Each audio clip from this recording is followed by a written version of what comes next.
കേരളത്തിലെ മൊത്തം ജനസംഖ്യയിൽ 5ാം സ്ഥാനത്ത് നിൽക്കുന്ന വിശ്വകർമ്മജൻ.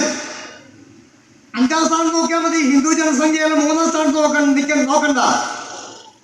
കേരളത്തിലെ ജനസംഖ്യയിൽ 5ാം സ്ഥാനത്ത് നിൽക്കുന്ന വിശ്വകർമ്മജർക്ക് അവരുടെ ആനുകൂല്യം കൊടുക്കണ്ടേ? അപ്പൊ 100 പേരെ മതത്തിന്റെയോ ജാതിയുടെയോ അടിസ്ഥാനത്തിൽ സർക്കാർ ജോലിയിലോ വിദ്യാഭ്യാസത്തിലോ നിയമിക്കുവാണെങ്കിൽ അതിന് 1/5 അവകാശം വിശ്വകർമ്മജനില്ലേ? 20 കുട്ടികൾക്ക് അതിന്റെ അവകാശം കിട്ടില്ലേ? ഇന്ന് കിട്ടിയ എത്ര? 2 പേര്. ആ സംവരണം നിശ്ചയിച്ച 2 പേരിൽ ആരെങ്കിലും ഒരാള് അവന്റെ എലിജിബിലിറ്റി ലിസ്റ്റിൽ അല്ലെങ്കിൽ അവന്റെ കഴിവനുസരിച്ച് മാർക്ക് വാങ്ങിച്ച് മെയിൻ ലിസ്റ്റിലുണ്ടെങ്കിൽ അവൻ വിശ്വകർമ്മജനാണെങ്കിൽ അവനെ പിന്നെ പരിഗണിക്കില്ല. പിന്നെ വിശ്വകർമ്മജൻ ഒരാളെ സംവരണത്തിൽ കയറത്തുള്ളൂ. മറ്റുള്ള സമുദായങ്ങൾക്ക് അങ്ങനെയല്ല. അവർക്ക് അത്തരം ആനുകൂല്യമുള്ള മേടിക്കാനുള്ള കഴിവുണ്ട്. നമുക്കങ്ങനെ ചോദിച്ചു വാങ്ങിക്കാനുള്ള നേതൃത്വമില്ല. ഇന്ന് കൊട്ടാരക്കരയിൽ സംഘടിച്ചതുപോലെ കേരളത്തിൽ വിശ്വകർമ്മജർ ഒരു സംഘടന കീഴിൽ ഇത്തരം സംയുക്ത സമിതിയായിട്ട് മാറിയിട്ട് ഇന്ന് ഞാൻ ഈ ആവശ്യപ്പെടുന്ന കാര്യങ്ങൾ സംസ്ഥാന നേതാക്കന്മാരാണ് ആവശ്യപ്പെട്ടിരുന്നല്ലോ. ഈ ആവശ്യങ്ങൾക്ക് കുറച്ചും കൂടെ വ്യക്തത വന്നേനെ. ഇത് നടപ്പിലാക്കേണ്ട കാര്യമാണെന്ന് നമ്മളെ ഭരിക്കുന്നവർക്ക് ഓർമ്മ വന്നേനെ. പക്ഷേ നിർഭാഗ്യവശാൽ ഇത് കൊട്ടാരക്കരയാണ്. ഒരു അസംബ്ലി നിയോജകമണ്ഡലത്തിലാണ് നമ്മളിരിക്കുന്നത്. ഈ ഒരു അസംബ്ലിയുടെ മാത്രം കാര്യം അവർക്ക് നോക്കിയാൽ മതി. അസംബ്ലിയിൽ അവർക്ക് LDF-നായാലും UDF-നായാലും BJP ആയാലും അവരുടെ കാൻഡിഡേറ്റിനെ ജയിപ്പിക്കാനുള്ള തന്ത്രം അവർക്ക് അറിയാം. അപ്പോൾ അത് മാറണം. നമുക്ക് വിശ്വകർമ്മജനെ സംസ്ഥാനമായിട്ട് നമുക്ക് ഒന്നിക്കണം.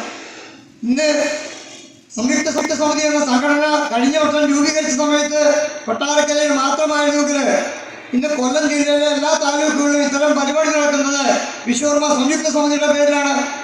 അതുപോലെ തന്നെ കേരളത്തിലെ 20ഓളം താലൂക്കുകളിൽ വിശ്വകർമ്മ സംയുക്ത സമിതി രൂപീകരിച്ചാണ് ഇന്നത്തെ വിശ്വകർമ്മ ദിനം ആഘോഷിക്കുന്നത്.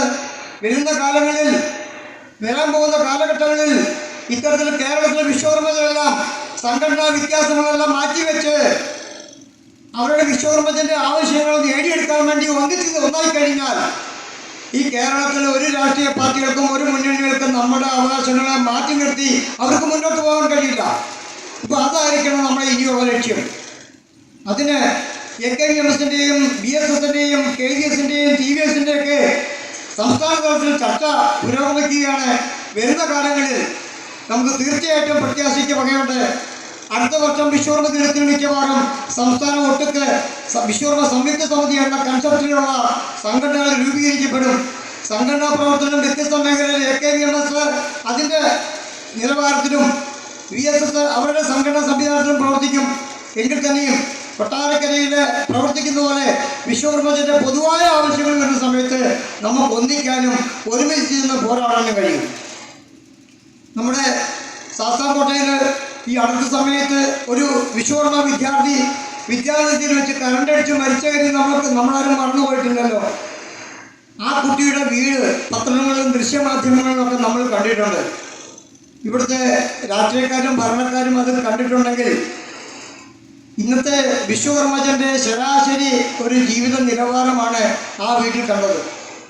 കൊട്ടാരക്കരയിലെ സംയുക്ത സമിതിയുടെ നേതാക്കന്മാർ അവിടെ പോയി ആ കുട്ടിയുടെ വീട്ടുകാരുടെ ദുഃഖത്തിൽ പങ്കുചേരാൻ വേണ്ടി അന്ന് അവിടെ ചെന്നപ്പോൾ കേരളത്തിൻ്റെ വിദ്യാഭ്യാസ വകുപ്പ് മന്ത്രിയും കേരളത്തിൻ്റെ ധനകാര്യ വകുപ്പ് മന്ത്രിയും കേരളത്തിൻ്റെ വിദ്യാഭ്യാസ ഡെപ്യൂട്ടി ഡയറക്ടറും ഒക്കെ അവിടെ ഉണ്ടായിരുന്നു.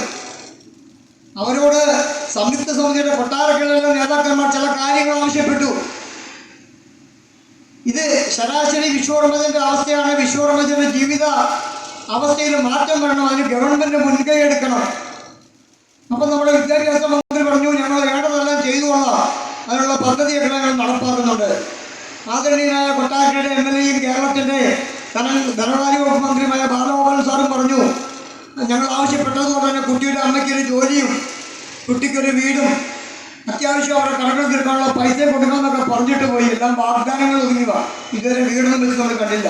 ഞാനിവിടെ സൂചിപ്പിച്ചത് ഇത്തരം കാര്യങ്ങളിൽ കാര്യക്ഷമമായി ഇടപെടാൻ കൊട്ടാരക്കരയിലെ വിശ്വകർമ്മ സംയുക്ത സമിതി കഴിഞ്ഞിട്ടുണ്ട്. ഇതേപോലെ ഒട്ടനവധി വിഷയങ്ങളിൽ ഇതിനോടകം നമ്മൾ ബന്ധപ്പെട്ടിട്ടുണ്ട്.